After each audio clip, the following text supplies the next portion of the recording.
എല്ലാവർക്കും നമ്മുടെ പുതിയ വീഡിയോയിലേക്ക് സ്വാഗതം. എല്ലാവരും സുഖമായിട്ടിരിക്കുകയെന്ന് വിശ്വസിക്കുകയാണ്. ഞാൻ രാവിലെ ബ്രേക്ക്ഫാസ്റ്റ് കഴിച്ചുകൊണ്ടിരിക്കുക കേട്ടോ. അപ്പോൾ ഇന്നത്തെ വിശേഷങ്ങൾ അറിയാൻ വേണ്ടിയിട്ട് നമുക്ക് വീഡിയോയിലേക്ക് പോവാം. അപ്പോൾ ഞാൻ ഇന്ന് ഫ്രിഡ്ജ് വൃത്തിയാക്കാൻ വേണ്ടിയിട്ട് പോവാം കേട്ടോ. ഒരു 3-4 മാസമായിട്ടോ ഫ്രിഡ്ജ് വൃത്തിയാക്കിയിട്ട്. ഒന്നാമത് സമയമില്ലായിരുന്നു, വീട്ടിലെ കുറച്ച് പണികളും തിരക്കുകളൊക്കെ ആയതുകൊണ്ട് അതിന് നേരെ കിട്ടിയിട്ടില്ല. ചില ദിവസങ്ങൾ ഇന്ന് ചെയ്യാം നാളെ ചെയ്യാമെന്നൊക്കെ വിചാരിക്കും, അതങ്ങനെ വിട്ടുപോകും. ഇന്ന് എന്തായാലും രാവിലെ തന്നെ ഫുഡിൻ്റെ പരിപാടി കഴിഞ്ഞു. എന്നിട്ട് ഫ്രിഡ്ജ് വൃത്തിയാക്കാൻ വേണ്ടിയിട്ട് പോവുകയാണ്. ഫ്രിഡ്ജിലുള്ള എല്ലാ സാധനങ്ങളും പുറത്തേക്ക് എടുത്തിട്ട് നല്ല രീതിയിൽ തന്നെ തുടച്ച് വൃത്തിയാക്കാൻ വേണ്ടിയിട്ടാണ്. നല്ല രീതിയിൽ വൃത്തികേടായിട്ടുണ്ട്, ഒരുപാട് ചെളി പിടിച്ച് ഒരുപാട് വൃത്തികേടായിട്ടുണ്ട് കേട്ടോ. നമ്മൾ ഇടയ്ക്കിടയ്ക്ക് ഇത് തുടച്ചില്ലെങ്കിൽ അങ്ങനെ വൃത്തികേടായി ഇരിക്കും. അപ്പോൾ പിന്നെ എൻ്റെ ഫ്രിഡ്ജിലുള്ള സാധനങ്ങളാട്ടത് ജാമ്യമൊക്കെ കഴിഞ്ഞിട്ടുണ്ട്, അതിൻ്റെ ബോട്ടിലുണ്ട്. പിന്നെ ഇതാ ഇവിടെയൊക്കെ ഒരുപാട് നാരങ്ങേൻ്റെ തോലും അതും ഇതും എല്ലാം. ഇപ്പോൾ കുട്ടികൾക്ക് ലീവ് ആയതുകൊണ്ട് അവരൊക്കെയാണ് അധികം കൈകാര്യം ചെയ്യുന്നത്. അപ്പം അത്രയ്ക്ക് വൃത്തികേടാവും. നമ്മൾ തന്നെയാണെങ്കിൽ അത്ര കുഴപ്പമില്ല, ഇവരും നമ്മളും ഒക്കെ കൂടിയാകുമ്പോൾ ഒരുപാട് വൃത്തികേടാവും. പിന്നെ ഞാനിതാ ഫ്രിഡ്ജിൻ്റെ ഉള്ളിലുള്ള എല്ലാ സാധനങ്ങളും വെളിയിലോട്ട് ഇറക്കിയിട്ടുണ്ട്. ഫ്രിഡ്ജ് ഓഫാക്കി വെച്ചിരിക്കുക കേട്ടോ. അങ്ങനെ കറികളൊന്നുമില്ല. മീനുണ്ടായിരുന്നു, അത് മാറ്റി വെച്ചു, കുറച്ച് നേരത്തേക്ക് മാറ്റി വെച്ചു. എന്നിട്ടിതാ ഫ്രിഡ്ജിൻ്റെ സ്റ്റാൻഡൊക്കെ എടുത്ത് നല്ല രീതിയിൽ തന്നെ സ്ക്രബ്ബറൊക്കെ വെച്ച് കഴുകുകയാണ്. കഴുകി ഉണക്കിയിട്ട് വേണം ഇനി രണ്ടാമത് ഫ്രിഡ്ജിൻ്റെ ഉള്ളിൽ വെക്കാൻ വേണ്ടിയിട്ട്. അപ്പോൾ ഞാനെപ്പോഴും ഫ്രിഡ്ജ് വൃത്തിയാക്കുമ്പോൾ ഒന്നായിട്ട് ഒരു വൃത്തിയാക്കലാണ്. അപ്പോൾ എല്ലാം തേച്ച് കഴുകി അങ്ങനെ വൃത്തിയാക്കി വയ്ക്കും. അപ്പോൾ ഒരു 5-6 മാസത്തേക്ക് ക്ലീനായി കിടക്കും കേട്ടോ. പിന്നെയും കുറേ ദിവസം കഴിയുമ്പോൾ പിന്നെയും വൃത്തികേടാവും. അപ്പോൾ ഇങ്ങനെയൊക്കെ തന്നെ. അപ്പോൾ എന്നെ സഹായിക്കാൻ വേണ്ടിയിട്ട് റിയ ഉണ്ട് കേട്ടോ. അവൾ അവിടെ വേറെന്തോ ചെയ്യുകയാണ്, അവൾ എൻ്റെ കൂടെ ഉണ്ട്. അപ്പോൾ അതൊക്കെ കഴുകിയിട്ട് ഞാൻ വെയിലത്തേക്ക് ഉണക്കാൻ വേണ്ടിയിട്ട് കൊണ്ടുപോകുക കേട്ടോ. അപ്പോൾ നല്ല വെയിലൊക്കെ ആയതുകൊണ്ട് നന്നായിട്ട് തന്നെ ഉണങ്ങി അതിൻ്റെ അണുക്കളൊക്കെ പോയി നന്നായിട്ട് കിട്ടണം. അപ്പോൾ ഇവിടെ വയ്ക്കുകയാണ്. അപ്പോൾ ഈ പാത്രം റിയ കഴുകി വെച്ചതാട്ടോ, അത് ഒരുവിധം ഉണങ്ങിയിട്ടുണ്ട്.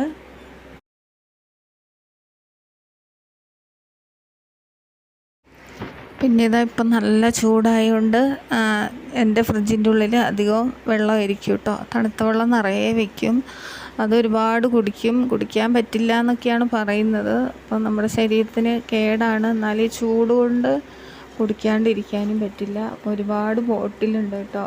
അപ്പോൾ അതൊക്കെ വെളിയിലേക്ക് ഇറക്കിയിട്ടുണ്ട്. 2-3 ബോട്ടിൽ അവിടെ ഇരിക്കുന്നുണ്ട്, അതും കൂടി ഇറക്കണം. എന്നിട്ട് സ്ക്രബ്ബർ വെച്ചിട്ട് നല്ല രീതിയിൽ തന്നെ ഉരച്ച് വൃത്തിയാക്കി എടുക്കുക കേട്ടോ.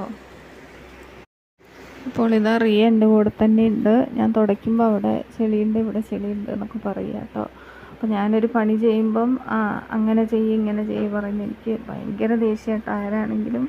അപ്പോൾ ഞാൻ അവളെയും വഴക്ക് പറയുന്നുണ്ട് കേട്ടോ. എന്നാലും അവൾ എല്ലാത്തിനും കൂടി തരുന്നുണ്ട്. പിന്നെ ഇപ്പോൾ ചൂടുകാലം ആയതുകൊണ്ട് പാലക്കാട് ഭയങ്കര ചൂടാണ്, 40-44 ഡിഗ്രിയൊക്കെ കേട്ടോ. ഒരു പണി നമുക്ക് ചെയ്യാൻ പറ്റില്ല. രാവിലെ എണീറ്റ് എന്തെങ്കിലും ഫുഡൊക്കെ ഉണ്ടാക്കിയിട്ട് പിന്നെ ഫാനിൻ്റെ ചോട്ടിൽ വന്നിരിക്കണം.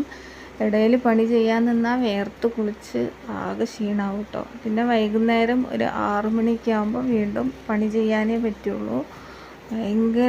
ഭയങ്കര ടയേർഡാവും. അങ്ങനെയാണ് ഇവിടുത്തെ കാലാവസ്ഥ. അങ്ങനെ ഞാൻ ഫ്രിഡ്ജെല്ലാം ക്ലീൻ ആക്കിയിട്ടുണ്ട്. ബോട്ടിലും പാത്രങ്ങളും എല്ലാം അതിൻ്റെ ഉള്ളിലേക്ക് ആക്കി വെച്ചിട്ടുണ്ട് കേട്ടോ. പിന്നെ ഗ്യാസിൻ്റെ സാധനങ്ങളൊക്കെ വൃത്തിയാക്കുക കേട്ടോ. അത് എത്ര വൃത്തിയാക്കിയാലും ആ കറുപ്പ് കളർ തന്നെ പോകുന്നേ ഇല്ല കേട്ടോ. നല്ല സ്റ്റീലെല്ലാം തോന്നുന്നു, അതുകൊണ്ടായിരിക്കും ഈ കളർ ഇങ്ങനെ. എത്ര കഴുകിയാലും ഈ കളർ തന്നെ ഉണ്ടാവും കേട്ടോ. അപ്പോൾ ഗ്യാസിൻ്റെ സംഭവങ്ങളൊക്കെ എല്ലാം എടുത്തിട്ട് അതും ഒന്ന് ക്ലീൻ ചെയ്തു. ഗ്യാസും ഒന്ന് തുടച്ചെടുക്കണം. ഇന്ന് ചായ തണച്ചിട്ട് അങ്ങനെ മറിഞ്ഞു. ഇടയ്ക്കിടയ്ക്ക് അങ്ങോട്ടും ഇങ്ങോട്ടും തിരിയുമ്പോൾ അങ്ങനെ മറിഞ്ഞു പോകട്ടോ. അപ്പം പിന്നെയും വൃത്തിയാക്കണം കേട്ടോ. പിന്നെ ഇതാ ഇവിടേക്കൊന്ന് തുടച്ച് വൃത്തിയാക്കി. ടൈൽസൊക്കെ ഞാനൊന്ന് നന്നായിട്ട് സ്ക്രബ്ബർ വെച്ച് കഴുകിയിട്ടുണ്ടായിരുന്നു കേട്ടോ. കഴിഞ്ഞ ദിവസം അധികം വലിയ ചെളിയൊന്നും ആയിട്ടില്ല, എന്നാലും അവിടെയൊന്ന് തുടച്ചെടുക്കുകയാണ്. പിന്നെ നമ്മുടെ സിങ്കും കൗണ്ടർ ടോപ്പും എല്ലാം നന്നായിട്ട് തന്നെ കഴുകിയെടുക്കുകയാണ് കേട്ടോ. അപ്പോൾ അടുക്കള എത്ര വൃത്തിയായിട്ടിരുന്നാലും നമുക്ക് ഫുഡൊക്കെ കഴിക്കാൻ മനസ്സിന് നല്ല സന്തോഷമായിരിക്കും. വൃത്തികേടായി കിടക്കുകയാണെങ്കിൽ ഭയങ്കര ബുദ്ധിമുട്ടാണ് കേട്ടോ. ഞാൻ ഏത് വീട്ടിൽ ചെന്നാലും ഫസ്റ്റ് നോക്കുന്നത് അടുക്കളയായിരിക്കും. അവിടെ വൃത്തിയില്ല കണ്ട അങ്ങനെ മനസ്സിൽ അവരെ പറ്റിയൊരു നെഗറ്റീവ് ഫീൽ എനിക്ക് വരും കേട്ടോ. ഒന്നും കഴിക്കാനും ഒന്നും തോന്നില്ല. ചിലവരുടെ അടുക്കളയിൽ കണ്ട ആകെ വൃത്തികേടായിട്ടായിരിക്കും ഇരിക്കുക, ചിലവരുടെ നല്ല നീറ്റും ആയിരിക്കും കേട്ടോ. പിന്നെ സിങ്കിൽ കുറച്ച് പാത്രങ്ങളുണ്ടായിരുന്നു, അതും കൂടി കഴുകിയെടുക്കുക കേട്ടോ. കുറച്ച് പാത്രമേ ഉള്ളൂ, രാവിലെ ഞാനെല്ലാം കഴുകി വെച്ചതാണ്. അപ്പോൾ കുറച്ച് പാത്രങ്ങളുണ്ട്, അതും കൂടി ഒന്ന് കഴുകി വൃത്തിയാക്കി എടുക്കുക. പിന്നെ രാവിലത്തെ ഫുഡ് കഴിച്ചതിന് ശേഷമാണ് കേട്ടോ ഞാൻ പണി തുടങ്ങിയത്. പിന്നെ കറികളൊക്കെ ഇന്നലത്തെ കറികളൊക്കെ ഉണ്ട്, അതുകൊണ്ട് രാവിലെ വലിയ പണിയില്ലായിരുന്നു. പിന്നെ ചോറ് മാത്രം വെച്ചിട്ടുണ്ട്, കുടിക്കാനുള്ള വെള്ളം കൂടി തിളപ്പിച്ചു. ഇന്ന് അധികം പണിയില്ലാത്തതുകൊണ്ടാണ് ഈ ഫ്രിഡ്ജിൻ്റെ പരിപാടിയിലേക്ക് ഇറങ്ങിയത്. സമയം 9 മണിയൊക്കെ ആയിട്ടുള്ളൂ, അധികം സമയമൊന്നും ആയിട്ടില്ല. 10 മണി ആകുമ്പോഴത്തേനും നമുക്ക് അടുക്കളയിൽ നിന്ന് എസ്കേപ്പ് ആവണം. അപ്പോൾ അത്ര ചൂടാണ് കേട്ടോ, നിൽക്കാൻ പറ്റില്ല നമുക്ക്. പിന്നെ നമുക്കിത് കഴിഞ്ഞാൽ അടുക്കള കൂടി ഒന്ന് അടിച്ച് വാരണം, അത്രയേ ഉള്ളൂ. ഒന്ന് തുടയ്ക്കുന്നില്ല, ഇന്നലെ ഞാൻ തുടച്ചതാണ്. എന്നും ഇപ്പം തുടയ്ക്കാറില്ല, അങ്ങനെ ചെളിയൊന്നും ആവാറില്ല, അതുകൊണ്ട് എന്നും തുടയ്ക്കാറില്ല. ചില ദിവസങ്ങളിൽ തുടയ്ക്കാറുള്ളൂ കേട്ടോ. അപ്പോൾ അതാ അടുക്കളയൊന്ന് വൃത്തിയാക്കി അടിച്ചെടുക്കുക കേട്ടോ. നിറയെ പൊടിയും മണ്ണൊക്കെ ഉണ്ട്. അങ്ങനെ അടുക്കളയൊക്കെ അടിച്ചു വാരി വൃത്തിയാക്കിയിട്ടുണ്ട്. പിന്നെ ഞാനിതാ മിറ്റമൊന്ന് അടിക്കാൻ വേണ്ടിയിട്ട് വന്നേക്കാണ്. ബാക്ക് വശത്തെ കുറച്ച് ചപ്പൊക്കെ ഉള്ളൂ കേട്ടോ. അപ്പം ബാക്ക് വശം ഒന്ന് അടിച്ചു വാരാണ്. ഫ്രണ്ടിൽ അങ്ങനെ അടിച്ചു വാരാറില്ല, അങ്ങനെ ചപ്പൊന്നും അധികം ആവാറില്ല, ഇടയ്ക്കിടയ്ക്ക് അടിച്ചു വാരാറുള്ളൂ. നല്ല വെയിലും കേട്ടോ അവിടെ. അടിച്ചു വാരുകയാണെങ്കിൽ അങ്ങനെ റോഡ് വരെ അടിച്ചു വാരും. അപ്പം ഇടയ്ക്കിടയ്ക്ക് ചപ്പും ചവറൊക്കെ ഒരുപാട് കൂടിയിട്ടുണ്ട് എന്നുണ്ടെങ്കിൽ ഇടയ്ക്ക് അടിച്ചു വാരും. അപ്പം ബാക്ക് ഒരുവിധം എല്ലാ ദിവസവും അടിച്ചു വാരും. ബാക്കിലാണ് അധികം ഞങ്ങൾ പെരുമാറുന്നതും നിൽക്കുന്നതും ഇരിക്കുന്നതൊക്കെ ഈ ബാക്ക് വശത്താണ് കേട്ടോ. ഇവിടെ നല്ല ഇത്തിരി ചെടിയും മരമൊക്കെ ഉള്ളതുകൊണ്ട് ഇപ്പം ചൂടാണ്, ഇത്തിരി തണുപ്പൊക്കെ ആവുമ്പോൾ നല്ല സുഖം അവിടെ ഇരിക്കാൻ. രാത്രി ഇരിക്കാൻ സുഖം, വെയിലാവുമ്പോൾ നല്ല ചൂടുമാണ്. പിന്നെ ഇതാ നമ്മുടെ കുറച്ച് ചെടികളും പച്ചക്കറികളൊക്കെ ഉണ്ട്. മുളകൊക്കെ വലുതായിട്ടുണ്ട്, അതിൽ കായ ഇടുന്നില്ല, വളം ചെയ്യാറില്ല, അങ്ങനെ ശ്രദ്ധിക്കാത്തതുകൊണ്ടാണ്. പിന്നെ ചൂടും ആയതുകൊണ്ടായിരിക്കും കേട്ടോ. മുളകൊക്കെ നന്നായി വളർന്നു. പക്ഷേ ഈ മത്തനൊക്കെ ഇട്ടിട്ടുണ്ട് കേട്ടോ. കുറച്ച് മുളകൊക്കെ ഉണ്ടായി, വെള്ളമുളക്, പക്ഷെ അധികമൊന്നുമില്ല. എനിക്ക് തോന്നുന്നത് വെയിലായിട്ടായിരിക്കുന്ന തോന്നുന്നത്, ചൂട് നല്ല കൂടുതലായി ഈ ഭാഗത്തൊക്കെ, അതായിരിക്കും.